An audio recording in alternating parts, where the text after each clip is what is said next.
ಒಂದು ಪ್ರಥಮವಾಗಿ ನನಗೆ 2006-7 ಯಾವೊಂದು ಚುನಾವಣೆಯನ್ನು ನಡೆಸಬೇಕಾದರೆ ಕೆಲವು ಹಳ್ಳಿಗಳಿಗೆ ನಾನು ಭೇಟಿ ಕೊಡಲಿಕ್ಕೆ ಆಗಿರಲಿಲ್ಲ. ಆದರೆ ಇವತ್ತು ನಮ್ಮ ಕುರುಬ ಸಮಾಜದ ಹಲವಾರು ಮುಖಂಡರುಗಳು ವೇದಿಕೆ ಮೇಲೆ ನಿಂತಿದ್ದಾರೆ. ಇಲ್ಲ, ನಮ್ಮಲ್ಲಿ ಬದಲಾವಣೆಯನ್ನು ನಾವು ಕಾಣ್ತಾ ಇದ್ದೇವೆ. ಈಗ ಇವತ್ತು ಈ ಸಂಕೇತ ಇಲ್ಲಿ ನನಗೆ ನಾನು ಯಾವುದೇ ಸಭೆಯಲ್ಲಿ ಯಾವುದೇ ರೀತಿಯ ಒಂದು ತಲೆಗೆ ರುಮಾಲುಗಳನ್ನು ಕಟ್ತಕ್ಕಂಥದ್ದಕ್ಕೆ ಸ್ವಲ್ಪ ಹಿಂಜರಿತೀನಿ. ಆದರೆ ಇವತ್ತು ನಿಮ್ಮ ಮುಂದೆ ಈ ರುಮಾಲನ್ನು ಕಟ್ಟಿಕೊಂಡು ಮಾತಾಡ್ತಾ ಇರ್ತಕ್ಕಂಥದ್ದು ಈ ಚಾಮುಂಡೇಶ್ವರಿ ವಿಧಾನಸಭಾ ಕ್ಷೇತ್ರದಿಂದ ನಾಡಿನ ಕುರುಬ ಸಮಾಜ ಹಾಲು ಮತಸ್ಥರಿಗೆ ಒಂದು ಸಂದೇಶವನ್ನು ಜನತಾದಳ ಯಾರಿಗೆ ಒಬ್ಬರಿಗೆ ನೀವು ಗುತ್ತಿಗೆಯನ್ನು ಕೊಟ್ಟಿಲ್ಲ, ನೀವು ಕುರುಬ ಸಮಾಜದವರು ಜನತಾದಳದ ಪರವಾಗೂ ನಾವು ಇದ್ದೇವೆ, ಜನತಾದಳವು ಕುರುಬ ಸಮಾಜದ ಪರವಾಗಿ ಇದ್ದೇವೆ ಅಂತಕ್ಕಂಥ ಒಂದು ಸಂದೇಶ ಕೊಡಲಿಕ್ಕೆ ನಮ್ಮ ನಾಯಕರುಗಳು ಇವತ್ತೇನು ಕುರುಬ ಸಮಾಜದ ಯುವಕರು ಈ ಒಂದು ರುಮಾಲನ್ನು ಹಾಕಲೇಬೇಕು ಅಂತ ಹಾಕ್ಸಿದ್ದಾರೆ. ಇದು ನಾಡಿನ ಹಾಲು ಮತಸ್ಥರು ಕುರುಬ ಸಮಾಜಕ್ಕೆ ಸಂದೇಶ ಕೊಡಲಿಕ್ಕೋಸ್ಕರವಾಗಿ ಈ ರುಮಾಲನ್ನು ತೊಟ್ಟಿದ್ದೇನೆ. ಈಗ ನಾನು ಹಲವಾರು ವಿಷಯಗಳನ್ನು ನಿಮ್ಮ ಮುಂದೆ ಇಡಬಲ್ಲೆ. ಯಾವ ಕುರುಬ ಸಮಾಜದ ನಾಯಕರು ಅಂತಾರೆ, ಅಹಿಂದ ನಾಯಕರು ಅಂತ ಹೇಳ್ತಾರೆ, ಅವರಿಗಿಂತಲೂ ನಾವು ಒಂದು ಹೆಜ್ಜೆ ಮುಂದೋಗಿ ಘೋಷಣೆ ಮಾಡಲಿಲ್ಲ. ಆದರೆ ಕುರುಬ ಸಮಾಜ ಇರಲಿ, ದಲಿತರಿರಲಿ, ಮುಸಲ್ಮಾನ್ ಬಂಧುಗಳಿರಲಿ, ಎಲ್ಲರ ಬದುಕಿಗೆ ಕಷ್ಟಗಳು ಅಂತಕ್ಕಂಥದ್ದನ್ನು ಬಂದಾಗ ಅವರಿಗೆ ಗೌರವ ಸಲ್ಲಿಸಿದ್ದೇವೆ ಅಂತಕ್ಕಂಥದ್ದಕ್ಕೆ ಒಂದು ಉದಾಹರಣೆ ಇಲ್ಲೇ ಹರೀಶ್ ಅವರು ಮತ್ತು ನಮ್ಮ ಕೆಲವು ನಾಯಕರೆಲ್ಲ ಸೇರಿ ನಮ್ಮ ನಂಜನಗೂಡಿನಲ್ಲಿ ಒಂದು ಘಟನೆ ನಡೆಯಿತು. ಈಗ ಒಂದು 2 ತಿಂಗಳ ಹಿಂದೆ ಒಬ್ಬ ಹೋಟೆಲ್ನಲ್ಲಿ ಕೆಲಸ ಮಾಡ್ತಕ್ಕಂಥ ಒಬ್ಬ ಯುವಕ ಒಂದು ಮೊಬೈಲ್ ಫೋನ್ನಲ್ಲಿ ಒಂದು ಸಂದೇಶ ಕಳಿಸ್ತಾರೆ. ಇದನ್ನು ನೋಡಿದಂಥವರು ಯಾರಾದರೂ ಕುಮಾರಣ್ಣ ಅವರಿಗೆ ಈ ಕುಟುಂಬದ ಸಮಸ್ಯೆನ ತಿಳಿಸ್ಬೇಕು ಅಂತೇಳಿ ಒಬ್ಬ ಹೋಟೆಲ್ನಲ್ಲಿ ಮಾಡಿ ಕೆಲಸ ಮಾಡ್ತಕ್ಕಂಥ ಯುವಕ ಚೇತನ್ ಇಲ್ಲಿ ಬಂದಿದ್ದಾನೆ. ಇಲ್ಲಿ ಅವರು ಆ ಒಂದು ವಿಡಿಯೋ ಏನಾಗ್ತಾನೆ, ದೆಹಲಿಯಲ್ಲಿ ನಾನು ಅದನ್ನು ನೋಡಿದಾಗ ನಮ್ಮ PA ತೋರಿಸಿದಾಗ ಮುಂದಿನ ಒಂದು ಪ್ರವಾಸಕ್ಕೆ ನಾನು ಕರ್ನಾಟಕಕ್ಕೆ ಬಂದಾಗ ಮೊದಲು ಭೇಟಿ ಕೊಟ್ಟಿದ್ದು ಯಾವೊಂದು ಆ ಕುಟುಂಬದ ಸಮಸ್ಯೆ ಇತ್ತು ಹುಲ್ಲಳ್ಳಿನಲ್ಲಿ, ನಮ್ಮ ನಂಜನಗೂಡಿನ ಹುಲ್ಲಳ್ಳಿ ಗ್ರಾಮದಲ್ಲಿ. ನೇರವಾಗಿ ಆ ಗ್ರಾಮಕ್ಕೆ ಹೋಗಿ ಆ ಕುಟುಂಬ ಏನೋ ಒಂದು ಸಂಕಷ್ಟದಲ್ಲಿದ್ದರು, ಅವ್ರ ಕಷ್ಟವನ್ನು ಕೇಳಲಿಕ್ಕೆ ಏನೋದೆ. ಇದು ಮೈಸೂರು ಜಿಲ್ಲೆಯಲ್ಲಿ ಯಾವ ಒಂದು ಮುಖ್ಯಮಂತ್ರಿಗಳಿದ್ದಾರೆ ಅವರಿಗೆ ಅವ್ರ ಕಣ್ಣಿಗೆ ಕಾಣಲಿಲ್ಲ. ದೆಹಲಿಯಲ್ಲಿ ಕೆಲಸ ಮಾಡ್ತಕ್ಕಂಥ ಜವಾಬ್ದಾರಿಯನ್ನು ನರೇಂದ್ರ ಮೋದಿಯವರು ನನಗೇನು ಕೊಟ್ಟಿದ್ದರು, ನಾನು ಇಡೀ ದೇಶದಲ್ಲಿ ಪ್ರವಾಸ ಮಾಡಬೇಕಾದರೆ ನನ್ನ ಗಮನಕ್ಕೆ ಬಂದ ತಕ್ಷಣ ಅಂಥ ಪ್ರವಾಸವನ್ನು ಮೊಟಕುಗೊಳಿಸಿ ಆ ಕುಟುಂಬಕ್ಕೆ ರಕ್ಷಣೆ ಕೊಡಬೇಕು ಅಂತ ಏನು ಬಂದವು. ಹರೀಶ್ ಅವರು, ಸಾರಾ ಮಹೇಶು, ಮಂಜೇಗೌಡರು ಎಲ್ಲರೂ ಅವತ್ತು ನಾವು ಹೋಗಿದ್ದು. ಆ ಹೆಣ್ಣು ಮಗಳನ್ನ ಕರೆಸಿದ್ದೇನೆ. ಇಲ್ಲಿ 2 ಸಣ್ಣ ಮಕ್ಕಳಿದ್ದಾರೆ. ಆ ಹೆಣ್ಣು ಮಗಳು ಕಿಡ್ನಿ ಪೇಷಂಟು. ಗಂಡನಿಗೆ ಗಾರೆ ಕೆಲಸಕ್ಕೆ ಹೋಗ್ತಿದ್ದ, ಅವನಿಗೆ ಆಕ್ಸಿಡೆಂಟ್ ಆಗಿ ಅವನ ಕಾಲು ಸಮಸ್ಯೆ ಆಯಿತು. ಈ ಹೆಣ್ಮಗಳು ಮಲಗಿದ್ದಾಳೆ. ಅವ್ರ ಮನೆಗೆ ಹೋದರೆ ಆ ತಂದೆ ತಾಯಂದರು ಅವ್ರನ್ನ ಸಾಕಬೇಕು.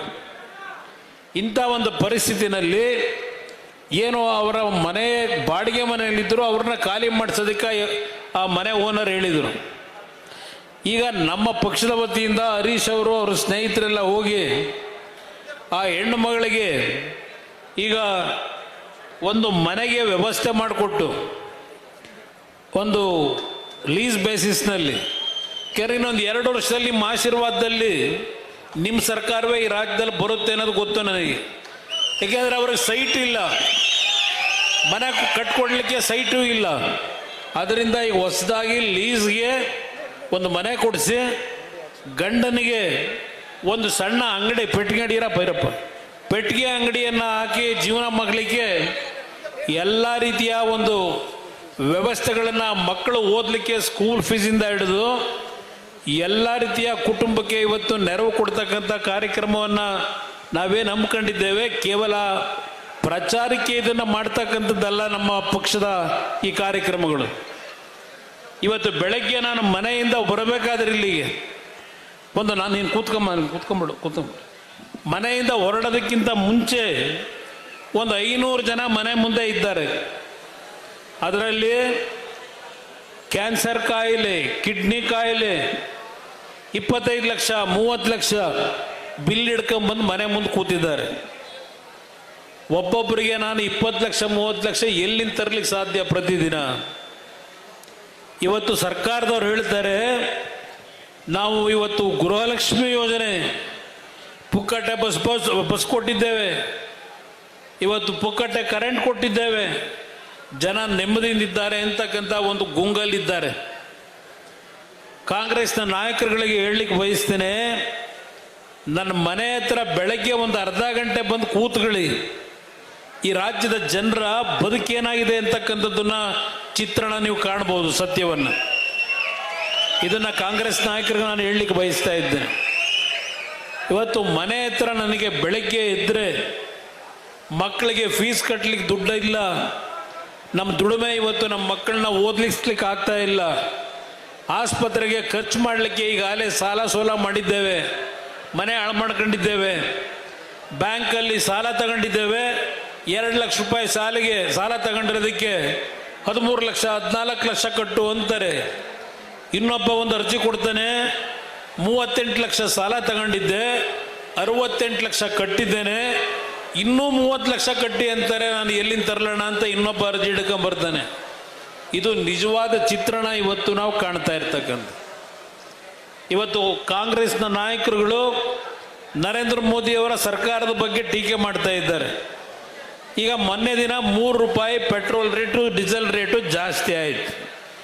ಏನು ಕಾಂಗ್ರೆಸ್ನ ಎಲ್ಲ ಮಂತ್ರಿಗಳು ನಮ್ಮ ಮಾಧ್ಯಮದ ಸ್ನೇಹಿತರ ಮುಂದೆ ಕೇಂದ್ರ ಸರ್ಕಾರದ ನೀತಿಯ ಬಗ್ಗೆ ಟೀಕೆ ಮಾಡಿದ್ದು.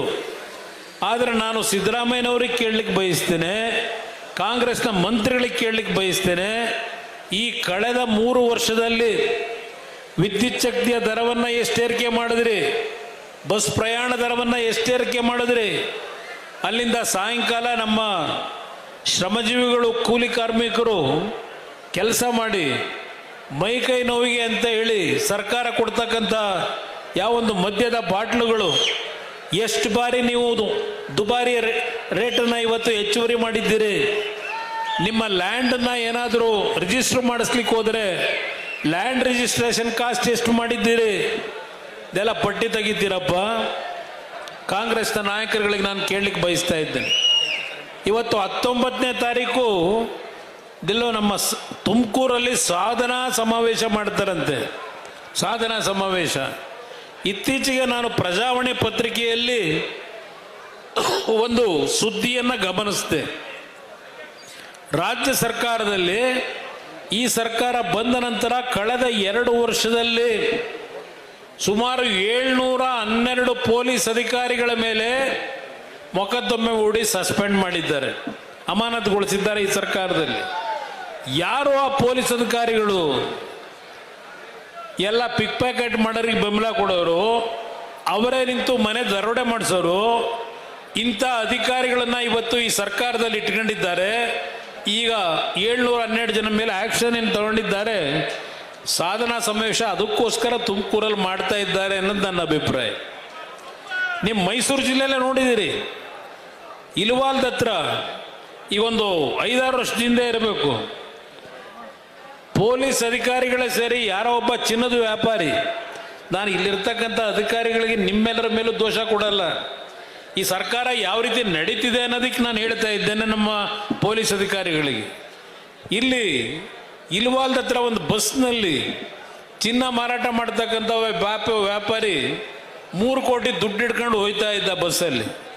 ಇಲ್ವಾಲ್ದ ಹತ್ರ ಬಸ್ಸನ್ನು ನಿಲ್ಲಿಸಿ ಪೊಲೀಸ್ ಅವತ್ತಿನ ಹಿರಿಯ ಅಧಿಕಾರಿಗಳು ಯಾರಿದ್ರು ಅವರೆಲ್ಲ ಸೇರಿ ಆ 3 ಕೋಟಿ ದುಡ್ಡನ್ನು ದರೋಡೆ ಮಾಡಿದಂಥ ವ್ಯಕ್ತಿಗೆ ಮತ್ತು ಯಾವೊಂದು ಪೊಲೀಸ್ ಕಚೇರಿ ಒಂದು ದೇವಸ್ಥಾನ ಇದ್ದಾಗೆ ಆ ಅಧಿಕಾರಿ ಇತ್ತೀಚೆಗೆ ಏನೋ ಒಂದು ಆ ಕಚೇರಿನಲ್ಲಿ ನಡೆಸಿದಂಥ ಚಟುವಟಿಕೆಯಿಂದ ಸಸ್ಪೆಂಡ್ ಅಂತ ಮಾಡಿದ್ರು. ಸಸ್ಪೆಂಡ್ ಮಾಡಿ ಮತ್ತೀಗ ಸಸ್ಪೆಂಡ್ ರಿವೋಕ್ ಮಾಡಿ ಅವ್ರಿಗೆ ಅವಾರ್ಡ್ ಕೊಡ್ತಕ್ಕಂಥ ಕೆಲಸ ಮಾಡಿದ್ದಾರೆ. ಇದನ್ನು ಮಾಡಿದ್ದೇವೆ ಅಂತ ಸಾಧನಾ ಸಮಾವೇಶ ಮಾಡ್ತಾ ಇದ್ದೀರಾ ಸಿದ್ದರಾಮಯ್ಯನವರೇ ಅಂತಕ್ಕಂಥದ್ದನ್ನು ಕೇಳಲಿಕ್ಕೆ ಬಯಸ್ತೀನಿ ನಾನು. ಇವತ್ತು ಇಂಥ ಸರ್ಕಾರ ನೀವೆಲ್ಲ ನೋಡಿದ್ದೀರಿ. ಕಳೆದ 2006 2007 ಯಾವ ರೀತಿಯಲ್ಲಿ ಸರ್ಕಾರವನ್ನು ನಡೆಸಿದ್ದೆ, ಬಡವರಿಗೋಸ್ಕರವಾಗಿ ಯಾವ ರೀತಿ ಯೋಜನೆಗಳನ್ನು ತಂದಿದ್ವು. ಇವತ್ತು 2018 ರೈತರ ಸಾಲ ಮನ್ನಾ 14 ತಿಂಗಳಲ್ಲಿ 25,000 ಕೋಟಿ ಸಾಲ ಮನ್ನಾ ಯೋಜನೆಗೆ ಹಣ ಕೊಟ್ಟಂಥದ್ದು. ಈಗ ಹಲವಾರು ಕಾರ್ಯಕ್ರಮಗಳ ಬಗ್ಗೆ ನಾನು ಪ್ರಚಾರ ತಗೊಳ್ಳಿಲ್ಲ ಯಾವುದೇ ರೀತಿಯಲ್ಲಿ. ಇವತ್ತು ನಿಮ್ಮ ಬಂಬು ಬಜಾರು ಮೈಸೂರು ನಗರದೊಳಗೆ ಮಳೆ ನೀರು ಬಂದು ಬಂಬು ಬಜಾರ್ ಮುಳುಗಿತ್ತು. ಅಲ್ಲಿ ಒಂದು ರಾತ್ರಿ ಮುಖ್ಯಮಂತ್ರಿಯಾಗಿ ಆ ಪೌರ ಕಾರ್ಮಿಕರ ಮನೆಯಲ್ಲೇ ಒಂದು ಸಣ್ಣ ಜಾಗ ಮಲಗಲಿಕ್ಕೆ ಕಾಲು ನೀಡ್ಕೊಳ್ಳೋಕ್ಕಾಗಲ್ಲ ಅಂತ ಮನೆಗೆ ಬಂದು ರಾತ್ರಿ ಆ ಒಂದು ಪೌರ ಕಾರ್ಮಿಕರ ಮನೆ ಒಳಗೆ ಅವತ್ತು ನಾನೇನು ಒಂದು ಗ್ರಾಮ ವಾಸ್ತವ್ಯದ ಕಾರ್ಯಕ್ರಮ ಮಾಡಿದ್ದೆ, ಅದರ ಮೇಲೆ ನಾನು ತೆಗೆದುಕೊಂಡಂಥ ನಿರ್ಧಾರ ನಿಮ್ಮ ಬಂಬು ಬಜಾರು ಇವತ್ತು ಯಾವ ರೀತಿ ಇದೆ ಅದು ಸಿದ್ದರಾಮಯ್ಯರು ಮಾಡಿದ್ದಲ್ಲ, ಈ ಕುಮಾರಸ್ವಾಮಿ ಕೊಟ್ಟಂಥ ಕಾರ್ಯಕ್ರಮ ಬಂಬು ಬಜಾರ್ನ ಆ ಪುಣ್ಯಾತ್ಮಗ್ರೆ. ಇವತ್ತು JNNURM ಸ್ಕೀಮ್ನಲ್ಲಿ ಹುಬ್ಬಳ್ಳಿ ನಗರಕ್ಕೆ ಅದು ಕೊಡಬೇಕು ಅಂತ ಇದ್ದಂಥದ್ದು, ಅದನ್ನು ನಾನು ಮೈಸೂರು ನಗರಕ್ಕೆ ವರ್ಗಾವಣೆ ಮಾಡಿ ಬೆಂಗಳೂರು ಮತ್ತು ಮೈಸೂರು ನಗರವನ್ನು ಅತ್ಯಂತ ಸುಸಜ್ಜಿತವಾದಂಥ ನಗರವಾಗಿ ಮಾರ್ಪಾಡು ಮಾಡಬೇಕು ಅಂತ ಹೇಳಿ JNNURM ಸ್ಕೀಮ್ನ ಮೈಸೂರು ನಗರಕ್ಕೆ ಕೊಟ್ಟ ಹಿನ್ನೆಲೆ ಇವತ್ತು ಈ ಮೈಸೂರು ನಗರದ ಅಭಿವೃದ್ಧಿಯನ್ನು ನೀವು ಕಾಣ್ತಾ ಇದ್ದೀರಿ. ಸಿದ್ದರಾಮಯ್ಯನವರು ಈ ರಾಜ್ಯದಲ್ಲಿ ಈ ಒಂದು ಜಿಲ್ಲೆಯಲ್ಲಿ ಸುಮಾರು 25-30 ವರ್ಷಗಳ ಆಡಳಿತದಲ್ಲಿ ಕೊಟ್ಟಂಥ ಕಾರ್ಯಕ್ರಮ ಅಲ್ಲ ಅದು. ನಾನಿದ್ದಂಥ 18 ತಿಂಗಳ ಆಡಳಿತದಲ್ಲಿ ಮೈಸೂರು ನಗರವನ್ನು JNNURM ಸ್ಕೀಮ್ನ ವ್ಯಾಪ್ತಿಯಲ್ಲಿ ತರ್ತಕ್ಕಂಥದ್ರ ಮುಖಾಂತರ ಈ ಒಂದು ನಗರದ ಅಭಿವೃದ್ಧಿಗೆ ಕಾರ್ಯಕ್ರಮವನ್ನು ಕೊಟ್ಟಂಥದ್ದು. ಇವತ್ತು ಕೆಲವು ಮನೆಗಳನ್ನು ಕಟ್ತಕ್ಕಂಥ ಯೋಜನೆ ಕೊಟ್ಟರೆ ಇದೇ ಚಾಮುಂಡೇಶ್ವರಿ ಕ್ಷೇತ್ರದಲ್ಲಿ. ಈಗ ಹಲವಾರು ರೀತಿಯಲ್ಲಿ ಹೇಳಲಿಕ್ಕೆ ನಾನು ಇವತ್ತು ವಿಷಯಗಳನ್ನು ನನ್ನ ಮುಂದೆ ಇಟ್ಕೊಂಡಿದ್ದೇನೆ. ಇವತ್ತು ಚಾಮುಂಡೇಶ್ವರಿ ಕ್ಷೇತ್ರದಲ್ಲಿ ಈ ಕಾರ್ಯಕ್ರಮವನ್ನು ತಾವೇನು ಏರ್ಪಾಡು ಮಾಡಿ ಯಶಸ್ಸುಗೊಳಿಸಿದ್ದೀರಿ, ಒಂದು ನಿಮ್ಮಲ್ಲಿ ನಾನು ಮನವಿ ಮಾಡೋದು, ಇವತ್ತು ಯಾವ ಕಾಂಗ್ರೆಸ್ ಸರ್ಕಾರ ನನಗೆ ಹೇಳಿದ್ದಾರೆ, ಪಾಪ ಉಪಮುಖ್ಯಮಂತ್ರಿಗಳು ಬಿಡದಿಯ ಇವತ್ತು ಯಾವೊಂದು ಟೌನ್ಶಿಪ್ ಮಾಡಬೇಕು ಅಂತ ಹೊರಟಿದ್ದಾರೆ. ಇವತ್ತು ಸುಮಾರು 3-4 ಸಾವಿರ ಕುಟುಂಬಗಳನ್ನು ಬೀದಿಗೆ ತಂದು ನಮ್ಮ ಹೋರಾಟ ಏನಿದೆ ಅದು ಕೇಳ್ತಾರೆ. ಅವರು ಮೊದಲು ಕೇಂದ್ರ ಸರ್ಕಾರ ಪೆಟ್ರೋಲ್ ಬೆಲೆ ಡೀಸೆಲ್ ಬೆಲೆ ಏರಿಕೆ ಏನು ಮಾಡಿದ್ದಾರೆ ಅದರ ಬಗ್ಗೆ ಮಾತನಾಡಲಿ ಅಂತಕ್ಕಂಥದ್ದು ಹೇಳ್ತಾ ಇದ್ದಾರೆ. ಹೌದು, ಇವತ್ತು ಪೆಟ್ರೋಲ್ ಬೆಲೆ ಡೀಸೆಲ್ ಬೆಲೆ 3 ರೂಪಾಯಿ ಏರಿಕೆ ಆಗಿದೆ. ಅದಕ್ಕೆ ಕಾರಣ ಇವತ್ತು ಯಾವೊಂದು ಅಮೇರಿಕ ಮತ್ತು ಇಸ್ರೇಲ್ ಇಬ್ಬರು ಜೊತೆಗೂಡಿ ಇರಾನ್ನ ಮೇಲೆ ಯುದ್ಧವನ್ನು ಪ್ರಾರಂಭ ಮಾಡಿದ್ರು. ಸುಮಾರು 50-60 ದಿನಗಳ ಕಾಲ ಯುದ್ಧ ನಡೆದಂಥ ಹಿನ್ನೆಲೆ ಇವತ್ತು ತೈಲ ಬೆಲೆ ಏರಿಕೆ ಬರೀ ಇಂಡಿಯಾ ದೇಶದಲ್ಲಿ ಅಷ್ಟೇ ಅಲ್ಲ ಏರಿರ್ತಕ್ಕಂಥದ್ದು. ಸಿಂಗಪುರದಲ್ಲಿ ನಮ್ಮ ಇಂಡಿಯನ್ ರುಪಿನೇ ಲೆಕ್ಕ ಹಾಕಿದ್ರೆ 245 ರೂಪಾಯಿ ಇವತ್ತು ಪೆಟ್ರೋಲ್ ಬೆಲೆ ಲೀಟ್ರಿಗೆ. ಹಾಂಗ್ಕಾಂಗ್ ಹೋದರೆ 216 ರೂಪಾಯಿ. ಪಕ್ಕದ ಪಾಕಿಸ್ತಾನದಲ್ಲಿ 400 ರೂಪಾಯಿ. ಇವತ್ತು ಅದೇ ರೀತಿಯಲ್ಲಿ ಬಾಂಗ್ಲಾದೇಶದಲ್ಲಿ 500 ರೂಪಾಯಿ. ಇವತ್ತು 1 ಲೀಟ್ರ್ ಪೆಟ್ರೋಲ್ ಬೆಲೆ. ನಿನ್ನೆ ದಿನ ನೆದರ್ಲ್ಯಾಂಡ್ನಲ್ಲಿ ಪ್ರಧಾನಮಂತ್ರಿಗಳೊಂದು ಭಾಷಣ ಮಾಡಿದ್ದಾರೆ. ಇವತ್ತಿನ ಈ ಒಂದು ಪರಿಸ್ಥಿತಿ ಏನಿದೆ ಇದನ್ನು ನಾವು ಮುಂಜಾಗ್ರತೆ ಕ್ರಮವನ್ನು ತೆಗೆದುಕೊಂಡು ಸರಿಪಡಿಸದೆ ಹೋದರೆ ಇವತ್ತು ಎಷ್ಟೇ ನಮ್ಮಲ್ಲಿ ಹಣದ ತೈಲಿ ಇದ್ದರೂ ಹಿಂದೆ ಇದ್ದಂಥ ಬಡತನ ಏನಿದೆ ಆ ಬಡತನಕ್ಕೆ ನಮ್ಮ ದೇಶ ಅಷ್ಟೇ ಅಲ್ಲ ಹಲವಾರು ದೇಶದ ಬಡತನವನ್ನು ನಾವು ಕಾಣಬೇಕಾಗ್ತದೆ. ಇವತ್ತು ನಾವು ಎಚ್ಚರಿಕೆಯಿಂದ ನಮ್ಮ ಹೆಜ್ಜೆಯನ್ನು ಇಡಬೇಕು ಅಂತಕ್ಕಂಥದ್ದನ್ನು ನೆದರ್ಲ್ಯಾಂಡ್ನಲ್ಲಿ ಏನು ಪ್ರವಾಸದಲ್ಲಿದ್ದಾರೆ ಭಾಷಣ ಮಾಡಿದ್ದಾರೆ. ಇದನ್ನು ನಾವು ಅರ್ಥ ಮಾಡ್ಕೋಬೇಕಾಗ್ತದೆ. ಯುದ್ಧ ಇವತ್ತು ನಾವು ಕನಸ್ಕೊಂಡಿದ್ವ ಈ ದೇಶದಲ್ಲಿ ವಿಶ್ವದಲ್ಲಿ ಯುದ್ಧ ಈ ಮಟ್ಟಕ್ಕಾಗುತ್ತೆ ಅಂತ ಹೇಳಿ. ಇಲ್ಲ, ಕಾಂಗ್ರೆಸ್ ನಾಯಕರೇನಾದರೂ ಮೊದಲೇ ಕನಸೇನಾದರೂ ಬಿದ್ದಿದ್ರೆ ಈ ಥರ ಇದೆಯಪ್ಪ ಮುಂದೆ ಈ ಥರ ಸರ್ಮಾಡ್ಕ ಅಂತಲಾದರೂ ಹೇಳಬೇಕಾಗಿತ್ತಲ್ಲ. ಈಗ ಅವರೇ ಈ ಸ್ಥಾನದಲ್ಲಿ ಇದ್ದಿದ್ರೆ ಕಾಂಗ್ರೆಸ್ ನಾಯಕರು ಏನು ಮಾಡ್ತಾ ಇದ್ರು?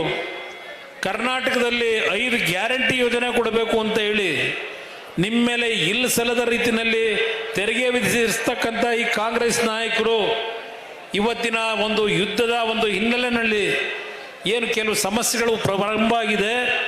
ನಿಮಗೆ ಇವತ್ತು ಅಲ್ಲಿಯ ಕೇಂದ್ರ ಸರ್ಕಾರದ ಬಗ್ಗೆ ಮಾತನಾಡ್ತಕ್ಕಂಥ ನೈತಿಕತೆ ನಿಮ್ಮಲ್ಲಿ ಇದೆಯಾ? ಮೊದಲು ನೀವು ಪ್ರಶ್ನೆ ಹಾಕೋಬೇಕಾಗ್ತದೆ ಅನ್ನೋದನ್ನು ಹೇಳಲಿಕ್ಕೆ ಬಯಸ್ತೇನೆ. ಹಿಂದೆ ಇಂದಿರಾ ಗಾಂಧಿ ಕಾಲದಲ್ಲಿ ಏನಾಗಿತ್ತು, ನೆಹರು ಅವರ ಕಾಲದಲ್ಲಿ ಏನಾಗಿತ್ತು, ಹಲವಾರು ವಿಷಯಗಳನ್ನು ಹೇಳಬಲ್ಲೆ. ಅದರಿಂದ ಇವತ್ತಿನ ಈ ಒಂದು ಕಾರ್ಯಕ್ರಮ ಕೇವಲ ಚಾಮುಂಡೇಶ್ವರಿ ಕ್ಷೇತ್ರದಲ್ಲಿ ನಾವು ಮಾಡ್ತಾ ಇರೋದಲ್ಲ. ಯಾವ JDS ಪಕ್ಷವನ್ನು ಮುಗಿಸಿದ್ದೇವೆ, ನಾನಿದ್ದಾಗ 58 ಸೀಟ್ ಗೆದ್ದಿದ್ದು, ಇವತ್ತು 17 ಸೀಟಿಗೆ ಬಂದಿದ್ದಾರೆ ಅಂತಕ್ಕಂಥ ಮಾತನ್ನೇನು ಹೇಳ್ತಾರೆ ಪದೇ ಪದೇ.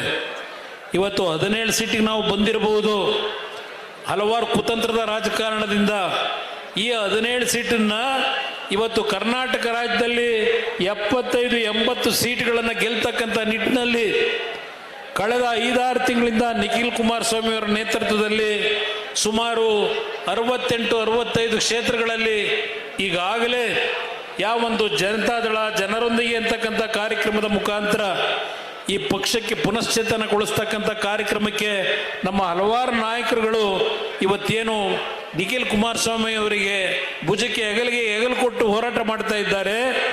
ನಾವು ಈ ಒಂದು ಕಾರ್ಯಕ್ರಮದ ಸಂಘಟನೆಯನ್ನು ಮಾಡ್ತಾ ಇರತಕ್ಕಂಥದ್ದು ಕುಮಾರಸ್ವಾಮಿ ಮುಖ್ಯಮಂತ್ರಿ ಆಗಬೇಕು ಅನ್ನೋದಕ್ಕಿಂತ ಹೆಚ್ಚಾಗಿ ನಮ್ಮ ರಾಜ್ಯದ ಪರಿಸ್ಥಿತಿಯನ್ನು ಎಲ್ಲಿಗೆ ತೆಗೆದುಕೊಂಡು ಹೋಗಿದ್ದಾರೆ. ಇವತ್ತು 8,26,000 ಕೋಟಿ ಸಾಲ, ಈ ಸರ್ಕಾರ ಮುಗಿಯೋದ್ರೊಳಗೆ 10 ಲಕ್ಷ ಕೋಟಿ ಸಾಲದ ಹೊರೆಯನ್ನು ಇವತ್ತು ನಿಮ್ಮಗಳ ಮೇಲೆ ಹೊರಿಸ್ತಾ ಇದ್ದಾರೆ. ನಿಮಗೆ 2,000 ರೂಪಾಯಿ ಅಂತ ಏನು ಹೇಳ್ತಾರೆ ನಮ್ಮ ತಾಯಂದಿರಿಗೆ, ಆ 2,000 ರೂಪಾಯಿ ಆನಂದ ನೀವು ಪಡ್ತಕ್ಕಂಥದ್ದು ಇವತ್ತಿರ್ಬೋದು. ಆದರೆ ಇವತ್ತು ನಿಮ್ಮಗಳ ಮೇಲೆ, ಇವತ್ತು ಒಬ್ಬೊಬ್ಬರ ತಲೆಯ ಮೇಲೆ 1 ಲಕ್ಷದ ಸಾಲದ ಹೊರೆ ಇದೆ. ಈಗ